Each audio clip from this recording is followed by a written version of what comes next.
Hey, it's Paris. You know I love sparkly things, right? Like stars. Duh. And thanks to Hilton and AutoCamp, I just slept under them. Picture me, serving looks by the fire outside my luxurious Airstream, making s'mores with the kids, while a national park is our backdrop. The great outdoors meets Hilton hospitality. That's hot. Explore all the new ways to stay at Hilton.com. Hilton for the stay. Previously on Drilled.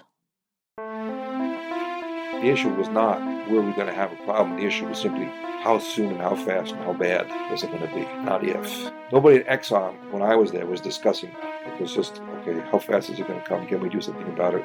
How bad is it going to be? And when is it going to get here? But not if. When we left off, Exxon had sent most of its scientists packing and seemed determined to spend millions not conducting climate science, but undermining it. When I first started doing this, and I would talk about climate change, it was like another subject, like geology, hydrology, meteorology, and it was well received. And then at some point it got politicized, and then it got more difficult to convey the science. Exxon as a company was putting ads in the newspaper that were contrary to the research that they were paying us to be doing. So this is an experiment in shifting public opinion away from urgency, because they know by 1991 we're on the verge of a call to arms. There is legislation being proposed. There's hearings in Congress. There's going to be an international meeting about this. An international body has been formed to study it. The world is waking up. A key element to this new approach was media manipulation, but not just the sort of garden variety PR we'd seen before. This was more like psychological warfare that targeted journalists. They may not have created false equivalence, that thing the media does where it gives equal coverage to both sides of a story, even when those two sides are not at all equally valid, but oil companies and the consultants they hired certainly weaponized it. Science historian Naomi Oreskes has traced this for years. When journalists ask me about this problem of balance, or what I prefer to call false equivalence, honestly, I get a pit in my stomach, because this has been going on for so long, and it's so distressing and it's so hard to fix. Many journalists think that being objective means giving equal time to, quote, both sides of an issue. But in the case of scientific work, where scientists have worked on a problem, examined the evidence, and come to a conclusion, there really isn't an equal and opposite side. Sometimes I make an analogy or a metaphor with sports reporting. If the Yankees beat the Red Sox last night 6-1, journalists would report that, and they would not feel compelled to find someone to claim that the score was actually 6-4, or that in fact the Red Sox had won 6-1. That would be seen as completely preposterous, as in fact it is. But for me, as a scientist and a science historian, the kind of false equivalence that goes on in science journalism is as preposterous as if we were looking at both sides of a baseball game. And I think the fact that journalists don't get that is part of the problem. We all understand baseball. We know that baseball is a game. It's played by certain kinds of rules. At the end of the game, there's a score. Most journalists don't understand that while science is not a game, it is played by certain kinds of rules. Scientists follow those rules, and when they come to a conclusion, then unless you have new evidence, there really isn't another side. Really, if a journalist wanted to both sides a climate story, they'd be looking for a climate scientist with conservative projections on warming and one who's more of an alarmist. Not one who still claims that climate change either isn't happening at all, isn't that bad, or isn't exacerbated by humans. Part of the issue is the media's tendency to overcorrect in the face of accusations over bias. I myself have had editors remove mentions of climate science from a story about worsening wildfires because they don't want to, quote, make the story political. That framing was entirely manufactured by the industry. Here's researcher Kurt Davies again. What they did well was they politicized it, is the wrong word, but it gets close. They made it a contentious science issue to the point where everybody had that feeling, and it was very deliberate. But oil companies didn't just manipulate the media and exploit their tendency toward false equivalency. That was just one part of a multi-pronged strategy. The industry also had to create a whole new batch of experts to drown out the legitimate science Exxon had previously funded. These so-called contrarian scientists had a variety of other explanations for what was causing climate change: the sun, volcanoes, normal shifts in climate. Willie Soon is a longtime industry favorite. He's best known for pushing the solar radiation theory, the idea that sunspots and natural solar cycles are what's actually responsible for climate change.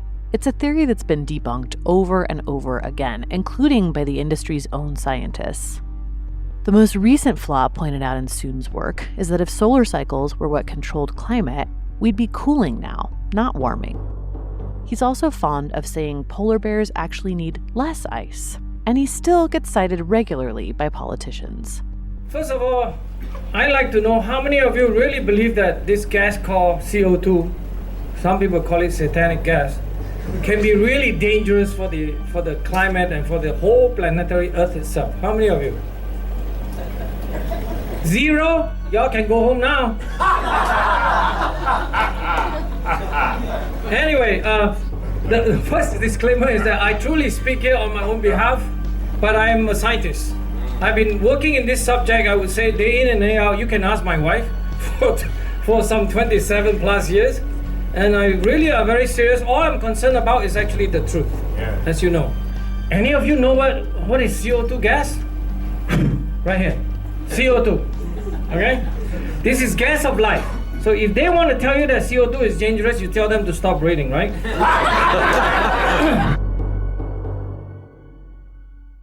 Although he always claims to work only for himself, a popular line amongst industry-funded scientists is that they only ever accept money for travel.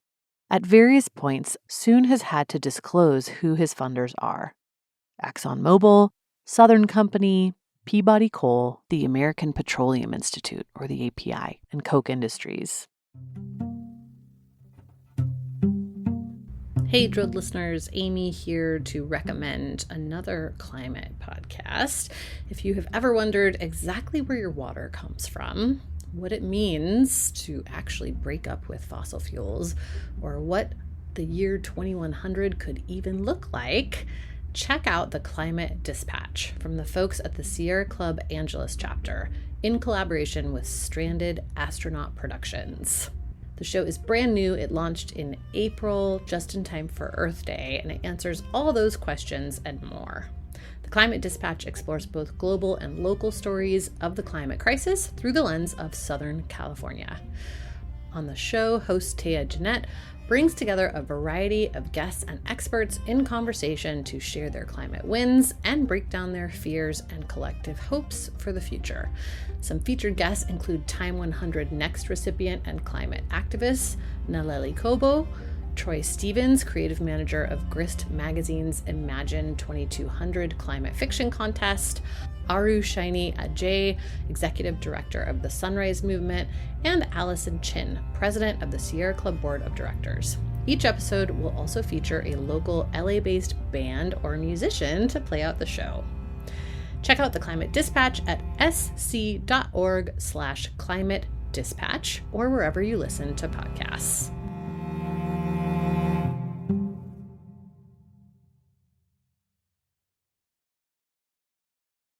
This episode is brought to you by Nespresso and Samra Origins by the Weekend Coffee Collection. Introducing Samra Origins. My collaboration with Nespresso is a connection to my roots, to my mother, Samra. Coffee that hits the right notes. It transports you. Crafted with unique notes and bold, soaring flavors.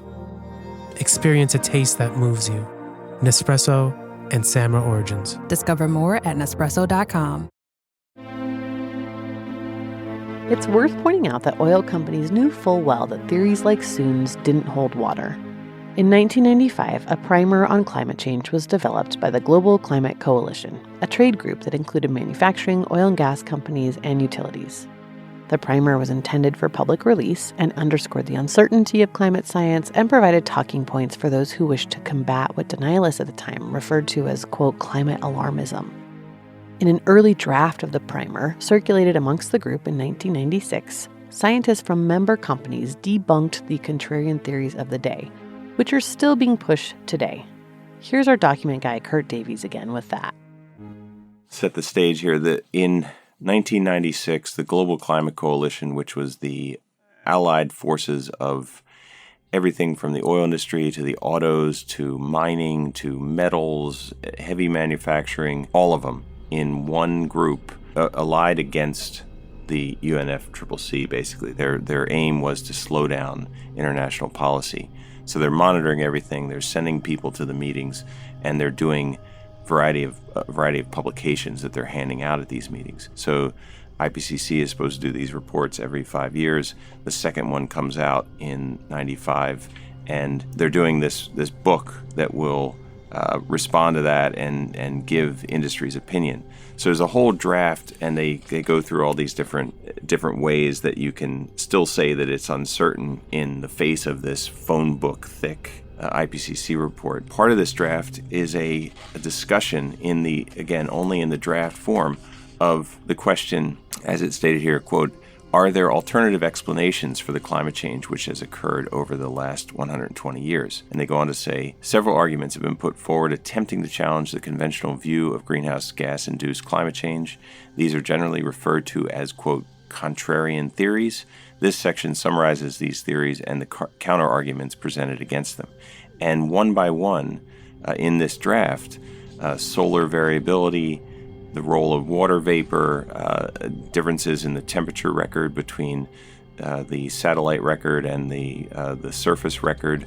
That's the John Christie argument, and the various arguments. Pat Michael's argument on whether or not models line up, naming the scientists, Dick Lindzen, Pat Michaels, Jastrow, as the authors of these various theories, and then they give the counter argument, the solar variability argument, which of course carries through to Willie Soon's work. This 15 years later, funded by Exxon, funded by American Petroleum Institute, funded by the Koch brothers, started with this guy Robert Jastrow at Mount Wilson Observatory, and they published various papers showing that they felt there was a correlation between sunspot cycles and differences in solar intensity that matches up with the temperature record better than anything to do with carbon dioxide.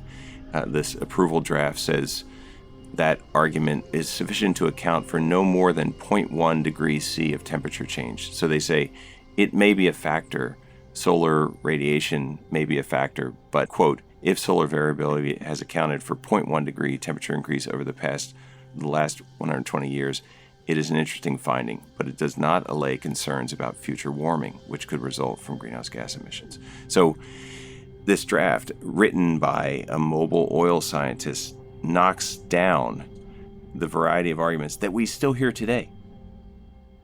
That chapter was never published. The primer was printed and distributed without it, and member companies went on to fund scientists who promoted these theories, despite the fact that they had already disproven them. Climate scientists have continued to debunk them ever since, but it's hard for them to compete with the viral videos and full-court press of the industry-backed contrarians. In addition to weaponizing the media's myth of its own objectivity and propping up science they knew to be flawed, oil company PR teams created a whole new tool for influencing the public, particularly influencers and media. They invented the op-ad, an advertorial published in the op-ed section that feels and looks like a regular op-ed. Mobil and then ExxonMobil placed these in papers throughout the country. These weren't always or even often obvious pleas against regulation or outright denials of climate science. Instead, they focused on making oil companies look like good corporate citizens. This was a key part of the work E. Bruce Harrison had begun when he was working with American Cyanamide and DuPont to combat any harm done to the chemicals industry by Rachel Carson's book Silent Spring. A mix of greenwashing and corporate social responsibility, this PR strategy held that to avoid onerous regulations or damage to reputation, companies needed to at least appear like good global citizens. From 1972 to the 2000s, Exxon ran advertorials regularly in the New York Times editorial pages. Naomi Oreskes and her research partner Jeffrey Supran studied these as part of a recent study of all of Exxon's public-facing communications efforts around climate science. Here's Supran on the scale of this advertorial effort and how it dwarfed the minimal amount of climate science the company continued to do in the 1990s.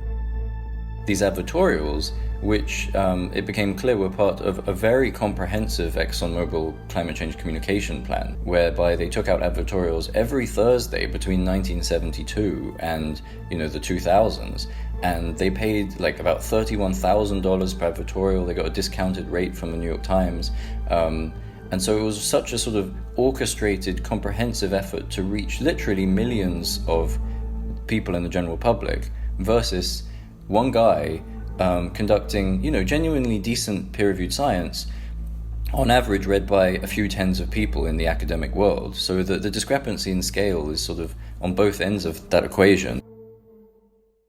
A recently discovered and not yet published early 80s internal mobile memo reveals just how valuable this advertorial program was. In it, the mobile communications team focuses not on how many readers they're reaching, but on the way these pieces have helped to influence how these issues get covered in general. Here's Kurt again with that. This is an evaluation inside Mobil Oil of their op-ed program. And they talk about the impact on opinion leaders. Since Mobil began its various expanded public affairs programs in 1970, the views of the majority of the American people on certain basic issues. In helping change these perceptions, Mobil can claim to have played a significant role. Our op-ed program and our support for the Masterpiece Theater, in particular, have enabled the company to become part of the, quote, collective unconscious of the nation, as the changed views of opinion leaders have gradually molded general public opinion. They go on to congratulate themselves on the fact that the New York Times in particular has, quote, even changed to positions similar to Mobil's on at least 7 key energy issues. In another section of the document, they talk about having influenced the New York Times editorial viewpoints.